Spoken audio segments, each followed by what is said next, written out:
tasawuf Ibnu Arabi yang mengajarkan tentang wahdatul wujud, merasakan bahwa yang wujud itu hanya satu, yang wujud yang hakiki hanyalah Allah. Jadi lihat makhluk tuh nggak wah gitu, orang baru lihat mobil segitu, wah, lihat rumah mewah, wah, lihat pakaian mewah, wah, itu wah aja dengan makhluk.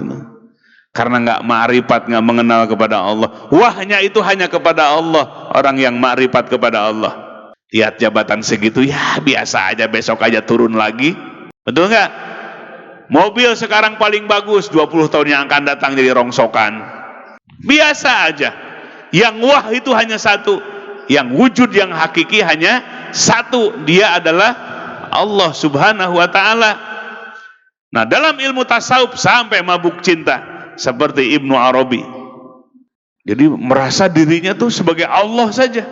Ungkapannya, ma fi jubati ilallah, tiada yang ada dalam jubah ini kecuali Allah. Jadi seolah-olah mengaku Tuhan dirinya.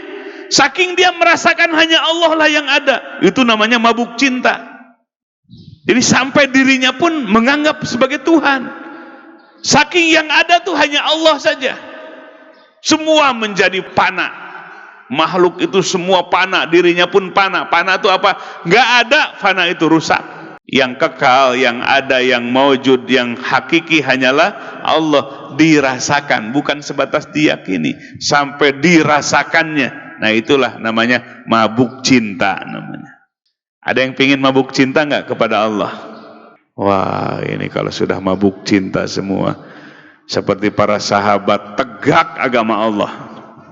Ya, tegak agama Allah. Kenapa? Para sahabat itu cintanya sudah asyaddu hubbalillah. Asyaddu itu banget cintanya kepada. Jadi sudah apa? Mabuk cinta. Ya, kalau sudah mabuk cinta kepada Allah, Allah perintahkan harus ke medan perang, ringan. Ya, nikmat adanya diperintahkan oleh sang kekasih. Ya, makanya introspeksi ini, sudah ada belum bibit-bibit cinta di dalam hati kepada Allah? Sudah ada apa belum? Ini mas suruh bangun aja ini susah, ya. Susah tahajud, ya. Tahajud aja sudah susah. Ke masjid aja dipanggil susah. Padahal hanya beberapa langkah. Itu hatinya nggak ada mahabbah, kecintaan kepada Allah subhanahu wa ta'ala. Nah, itu sampai tingkat apa? Mabuk cinta itu ya sudah bukan kemampuan diri, itu namanya. Bukan kemampuan diri atau usaha diri, tapi itu anugerah dari Allah. Anugerah dari Allah subhanahu wa ta'ala. Sehingga dulu para sahabat dalam perang Badar, jumlah sahabat itu hanya 300 orang. Sementara kaum musyrikin dan kafirin jumlahnya 1000. Berarti 1 lawan berapa? 1 lawan 3. Karena cintanya kepada Allah, mereka berani berkorban. Sehingga dalam perang Badar itu dimenangkan oleh Allah subhanahu wa ta'ala. Walaupun 300 lawan 1000. Kenapa menang? Karena hatinya cinta kepada Allah. Kalau Allah sudah memerintahkannya, maka sudah tidak berpikir lagi.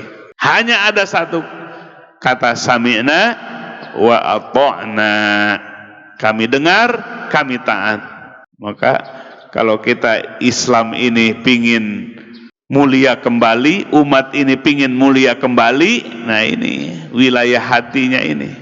Umat ini harus berhati emas. Berhati emas itu sampai hati umat ini ya patut dan layak diberi oleh Allah mahabbah, cinta kepadanya, cinta kepada Allah subhanahu wa ta'ala. Mudah-mudahan Allah bukakan hati umat ini, Allah bersihkan hati umat ini, dan Allah tanamkan ke dalam hati umat ini mahabbah, kecintaan kepada Allah. Wah, kalau cinta kepada Allah, penuh nggak masjid ini? Penuh apa enggak? Sampai ke jalan-jalan. Kalau hati umat ini dibersihkan oleh Allah sehingga tumbuh mahabbahnya, cintanya kepada Allah subhanahu wa ta'ala. Ini jamaah sekalian, yang dibahas itu urusan besar ini. urusan yang dibawa oleh para nabi dan para rasul mengenai wujud Allah, sampai bukan sebatas diyakini dan diimani, sampai tumbuhnya mahabbah kita kepada Allah, kecintaan kita kepada Allah subhanahu wa ta'ala. Itulah wali-wali Allah yang memiliki hati emas seperti itu. Wali-wali Allah namanya. Jadi kalau ingin tahu wali Allah, hati emas, hati yang sudah tumbuh mahabbah, cinta kepada Allah subhanahu wa ta'ala.